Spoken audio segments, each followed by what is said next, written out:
Assalamualaikum warahmatullahi wabarakatuh. Perkenalkan, nama saya Indah Sari, NIM 1922003. Di sini saya akan menjelaskan tentang grab problem untuk mata kuliah teori desain dan algoritma. Di sini saya akan menjelaskan tentang grab problem. Grab adalah sekelompok simpul-simpul atau nodes atau vertices V dan sekelompok sisi atau edges E yang menghubungkan pasang simpul, atau biasa juga sebagai himpunan benda-benda yang disebut vertex atau nodes yang terhubung oleh sisi atau edge atau ARC. Biasanya graf digambarkan sebagai kumpulan titik-titik atau melambangkan vertex yang dihubungkan oleh garis-garis melambangkan sisi. Ada beberapa istilah yang biasa digunakan pada suatu graf. Pertama, vertex, simpul atau nodes. Sebuah graf dibuat dari kumpulan titik yang dihubungkan dengan garis-garis. Titik-titik tersebut disebut vertex. Yang kedua, edge atau busur.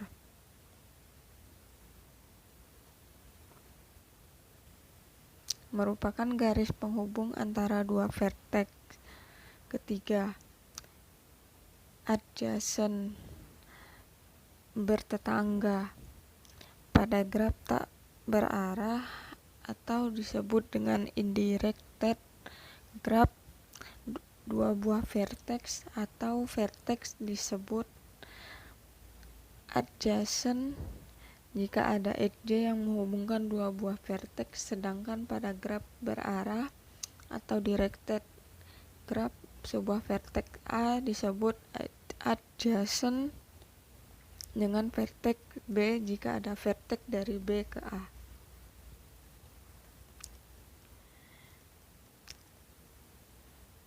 Yang keempat, weights, apabila setiap edge mempunyai sebuah nilai dapat berupa jarak, waktu, atau biaya yang menyatakan hubungan antara kedua buah vertex, maka edge tersebut dikatakan memiliki bobot.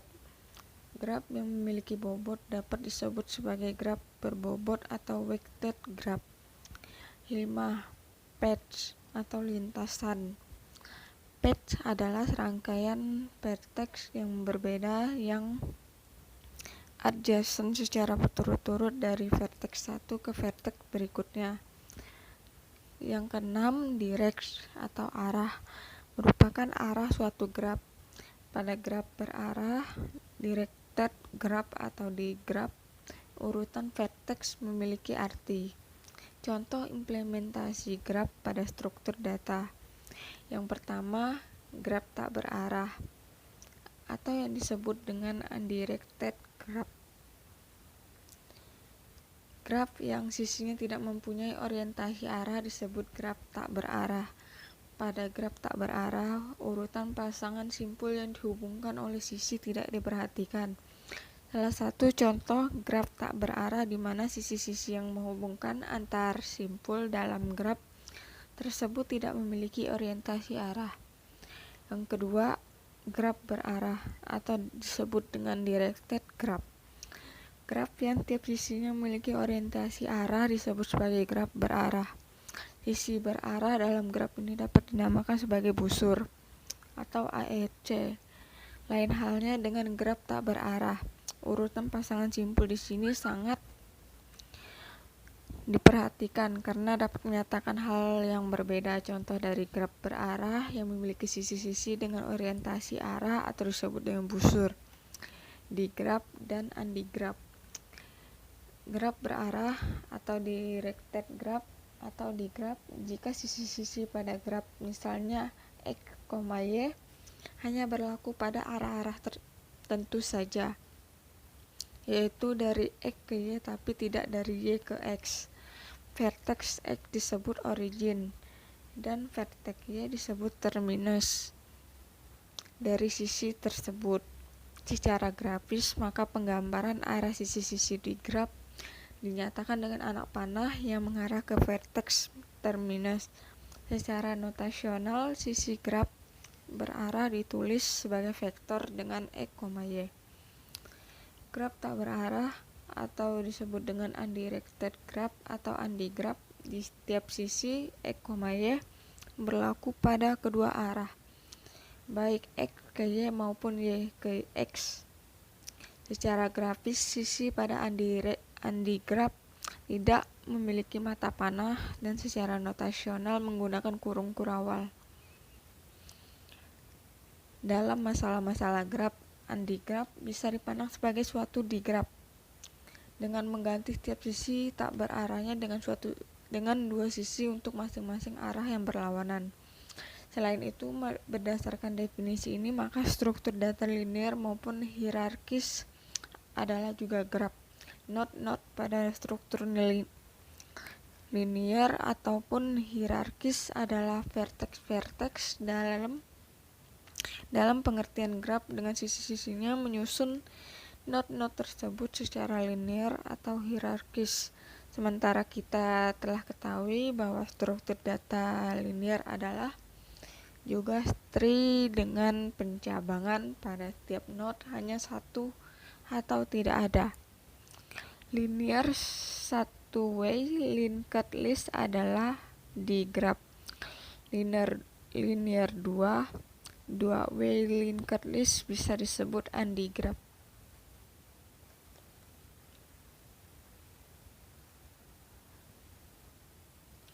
Aspek algoritmis. Walaupun secara konseptual struktur linear adalah subset dari tree dan demikian pula tree adalah subset dari graf, dalam aplikasinya perlu dibedakan cara penanganan struktur-struktur tersebut untuk mencapai efisiensi algoritmis. Algoritma untuk graf secara umum terlalu mahal apabila digunakan pada struktur hierarkis atau disebut dengan tree apabila pada struktur linear. Jadi, apabila masalah yang dihadapi pada dasarnya hanya merupakan masalah dengan struktur data hierarkis saja, maka cukuplah kita menggunakan representasi dan algoritma tree. Konektivitas pada undigraph. Yang pertama, adjacency. Dua vertex X dan Y yang berlainan disebut berhubungan langsung atau disebut dengan adjacent jika terdapat sisi S, Y dalam E. Yang kedua, patch. Sederetan vertex yang mana setiap vertex adjacent dengan vertex yang tepat berada di sebelahnya. Yang ketiga, panjang dari patch. Jumlah sisi yang dilalui patch. Keempat, siklus suatu patch dengan panjang lebih dari satu yang dimulai dan berakhir pada suatu vertex yang sama. Yang kelima, siklus sederhana. Dalam undigraph, siklus yang terbentuk pada 3 atau lebih vertex yang berlainan yang mana tidak ada vertex yang dikunjungi lebih dari satu kali kecuali vertex awal atau akhir. Yang keenam, dua vertex X dan Y yang berbeda dalam suatu undigraph disebut berkoneksi atau disebut dengan connected apabila jika terdapat patch yang menghubungkannya. Yang ketujuh, himpunan bagian vertex S disebut terkoneksi apabila dari setiap vertex X dan dalam S terdapat patch ke setiap vertex Y bukan X dalam S.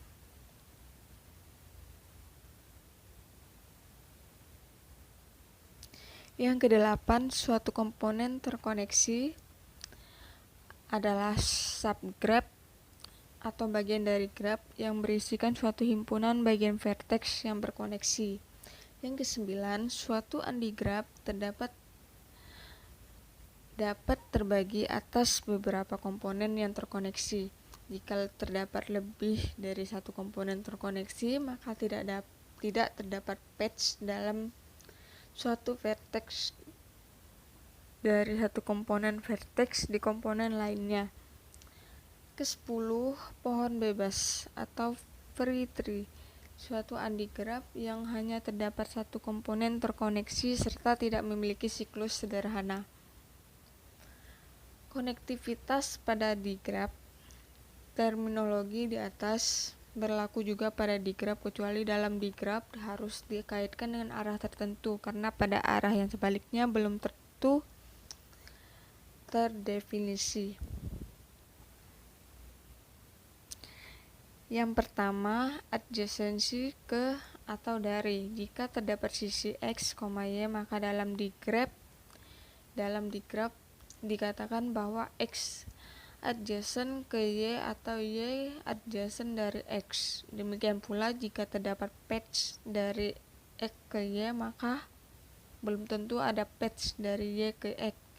Jadi dalam digraf, keterkoneksian didefinisikan lebih lanjut lagi sebagai berikut.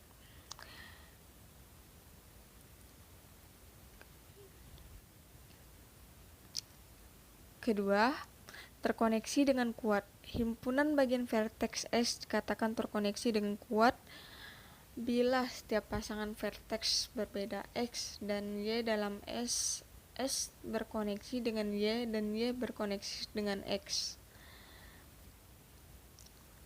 Atau DPL ada patch dari X ke Y dan sebaliknya dari Y ke X. Ketiga, terkoneksi dengan lemah. Himpunan bagian vertex S dikatakan terkoneksi dengan lemah bila setiap pasangan vertex berbeda X dan Y dalam S. Salah satu X berkoneksi dengan Y atau Y berkoneksi dengan X dan tidak kebalikan arahnya.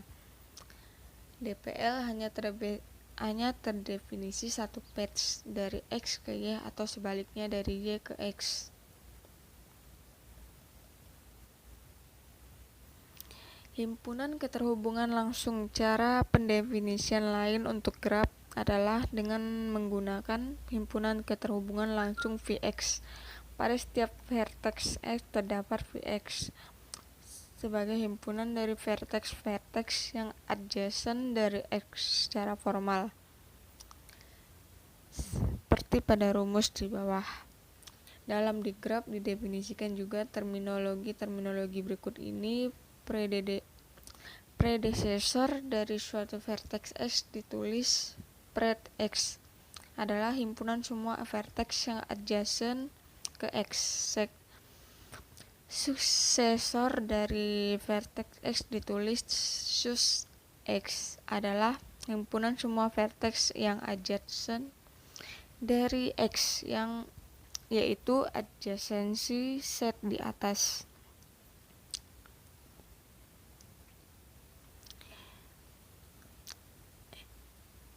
Degree. Yang pertama, degree dari suatu vertex S dalam andigraf adalah jumlah sisi di mana di salah satu ujungnya terdapat X.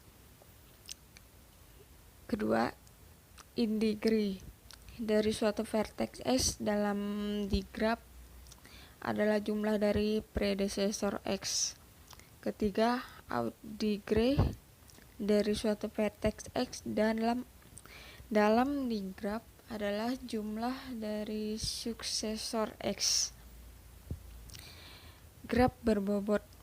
Apabila sisi-sisi pada graf disertai juga dengan suatu atau beberapa harga yang menyatakan secara unik kondisi keterhubungan tersebut, maka graf tersebut disebut graf berbobot. Biasanya dalam masalah-masalah graf bobot tersebut merupakan biaya dari keterhubungan YBS. Pengertian biaya ini menggeneralisasikan banyak aspek. Biaya ekonomis dari proses atau aktivitas, jarak geografis atau tempuh, waktu tempuh, tingkat kesulitan, dan lain sebagainya. Dalam beberapa masalah lain bisa juga bobot tersebut memiliki pengertian laba yang berarti kebalikan dari biaya di atas. Dalam pembahasan algoritma graf nanti pengertian bobot akan menggunakan pengertian biaya, sehingga apabila diaplikasikan pada masalah yang berpengertian laba, maka kuantitas terkait adalah kebalikannya. Misalnya mencari jarak tempuh minimum digantikan dengan mencari laba maksimum. Sekian dari saya. Jika ada kesalahan maupun kelebihan, mohon maaf. Sekian dari saya. Wassalamualaikum warahmatullahi wabarakatuh.